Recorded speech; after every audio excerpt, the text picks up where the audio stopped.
কলিযুগ পাবন অবতার। এই যে মায়েরা বসে বসে গল্প চলছে, যুগ কটি, যুগ কটি, যুগ কটি জানেন না? যুগ চারটি। এখন চলছে কলিযুগ, সত্য, ত্রেতা, দাপর, এখন যেটি চলছে কলি। শুধু কলি যুগকেই তো ধন্য বলা হলো, অন্য যুগকে ধন্য বলা হলো না। কেন জানেন? কারণ কীর্তয়া ধায়াতে বিষ্ণু, ধায়াতে বিষ্ণু ত্রেতায়ং যজতমখৈ, যজতমখয়ে তাপরে পরে যজ্জয়ং পরিচর্যায় কলো তথরি সংকীর্তনয় নাম।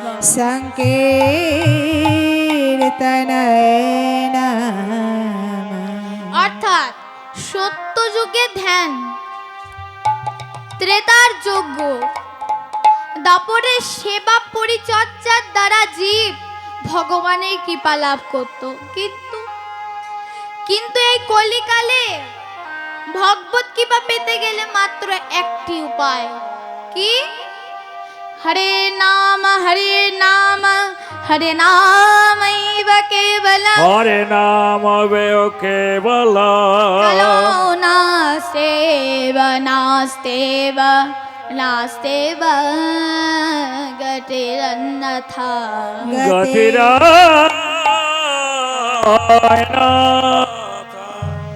যে এই দুটো হাত দিয়েছে, এই দুটো হাত দিয়েছে ঠাকুর কি জন্য?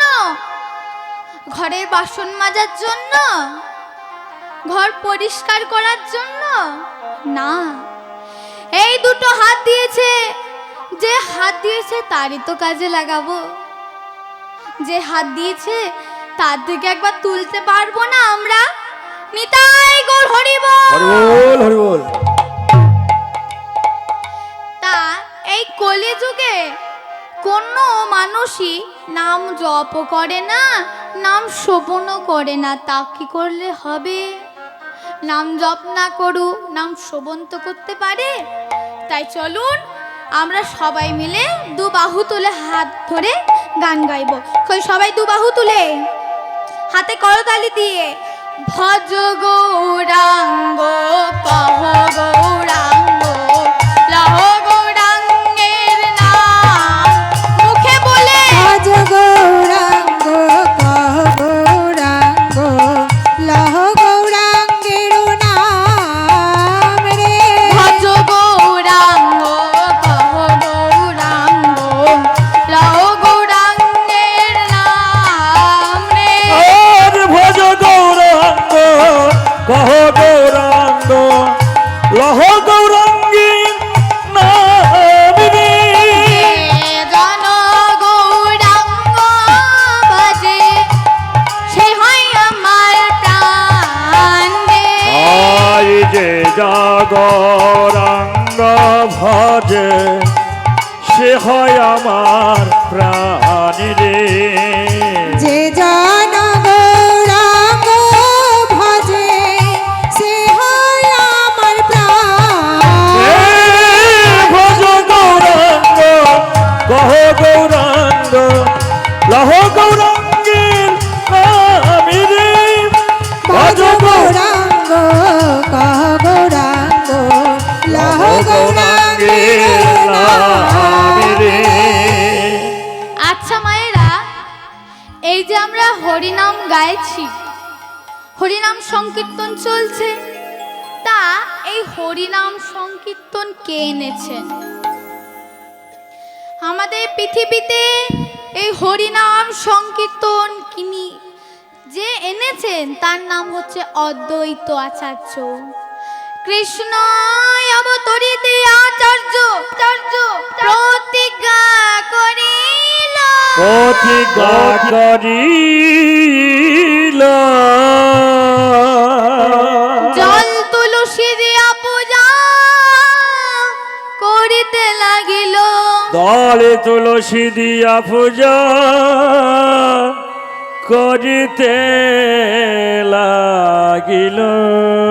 কলিযুগের প্রারম্ভে অর্থাৎ কলিযুগের আগে একদিন দেবাদিদেব মহেশ্বর কঠিন সাধনায় ব্রতী হলেন।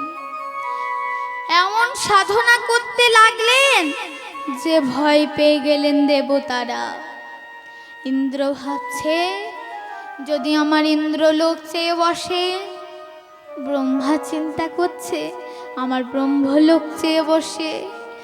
ভয়ে ভীত হয়ে সমস্ত দেবতাগণ এলেন ভগবানের কাছে। এসে বলছে ভগবান আপনি বলুন। তখন বলছে ভগবান কি বলবো তোমাদের? বলছে যে মহেশ্বরের এত সাধনার কারণ কি?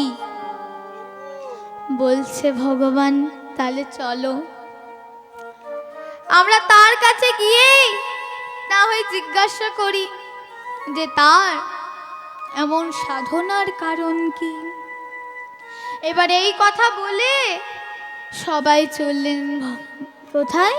মহেশ্বরের কাছে। এবার সবাই মিলে যখন মহেশ্বরের কাছে এসে পৌঁছালেন তখন মহেশ্বর তো ধ্যান করছে। ভগবান মহেশ্বরের মাথায় হাত রেখে বলছে মহেশ্বর তুমি আমার দিকে তাকাও মহেশ্বর। মহেশ্বর নয়ন মিলে চাইল। কি চাও বলো তুমি?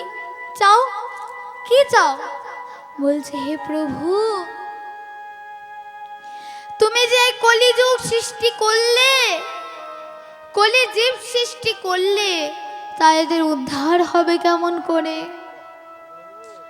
কলির কোপে পড়ে কলিজীব উচ্ছন্নে যাচ্ছে। কেউ কাউর কথা শুনবে না, কেউ কাউকে দেখবে না, সবাই মিলে মারামারি করবে। তা এমন দশা তুমি কেন এত ভাবছো মহেশ্বর? তুমি তো দেবতা, তুমি তো নিশ্চিন্তে জীবন যাপন করছো।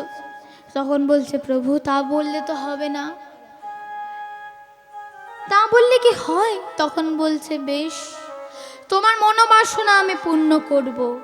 শুধু আমি নয় আমরা সবাই যাব কলিতে এবং কলিতে গিয়ে জীবের উদ্ধার করব। তাই তো অদ্বৈত আচার্য হয়ে এলেন কলিযুগে এবং জীব উদ্ধারের জন্য ডেকে নিয়ে এলেন গোলক বিহারী শ্রীহরিকে।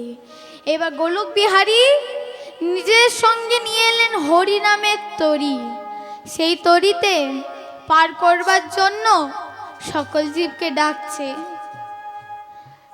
এবার সকল জীবকে কেমন করে ডাকছে? আজ সব জীব পার গেল হরি নামের বাতাসে। সব জীব পারে গেল নামের বাতাসে। আজ সকল জীব পার হলো নামের বাতাসে। পরে আর রহিল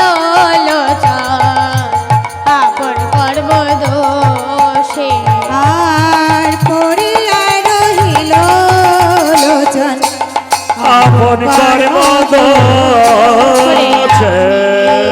বল পরে রইলা আমি কেবল পড়ে রইলাম। নিজের প্রতি ক্ষোভ প্রকাশ করে বলছে হে প্রভু এ সংসার বিষয় হলে সবাই তো পার হয়ে গেল, আমি কি করব? আমি তো পড়ে রইলাম। ওরে আমি কেবল পড়ে রইলাম। বলে আমি কেবল পড়ে রইলাম। আমি কেবল পড়ে রইলাম। আমি কেবল পড়ে রইলাম। অতি পাবন অবতারে আমি কেবল পড়ে রইলাম। পতিত পাবন অবতারে আমার আশা যাওয়া সার হলো। আমি পতিত বাবা আশা যাওয়া সার হলো। আমি পতিত বাবা